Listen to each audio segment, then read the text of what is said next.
Akusado ang kontratistang si Sara Diskaya at siyang na iba pang sangkot umano sa halos 100 milyong pisong ghost flood control project sa Davao Occidental. Isinilbi ang kanilang arrest warrant 7 araw bago magpasko. Nagpapatrol, Liza Aquino. Happy, yes. Emosyonal ang kontratistang si Sara Diskaya nang arestuhin na siya ng mga tauhan ng National Bureau of Investigation sa loob mismo ng headquarters nila sa Pasay City, Huwebes ng gabi.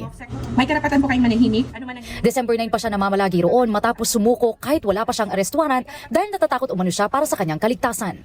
Mismong si Pangulong Ferdinand Marcos Jr. ang naunang nag-anunsyo na lumabas na ang mga arrest warrant laban kina Diskaya, Roma Rimando na presidente at authorized managing officer ng St. Timothy Construction Corporation at 8 opisyal ng DPWH Davao Occidental District Engineering Office.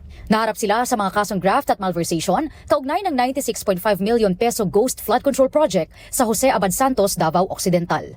Ito po mga kasong ito, hindi po bailable ito. Hindi pwedeng bayaran ang kanilang para sila makalabas sa kulungan. Ang pagkakaiba lang po ng dalawang warrant, sabi ko nga po kanina, the warrant for violation ng 3019 carries with it a bail of 90,000 pesos. Meanwhile, the malversation does not carry any bail.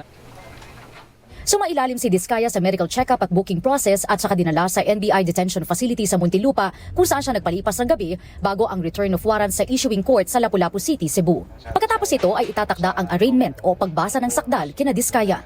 It's actually the court's decision whether she will be detained permanently at the detention facility in Cebu City while awaiting trial, or kung meron namang separate na decision ng korte for her to be transferred to a different detention facility. Tumanggi na magbigay ng pahayag si Diskaya at ang kanyang abogado. Huwebes ng gabi rin inaresto at binasahan ng kanyang mga karapatan si Roma Rimando sa loob ng Pasig City Police kung saan siya naunang sumuko noong December 8. Sinamahan si Rimando ng kanyang abogado para sa booking process at medical examination sa Rizal Medical Center.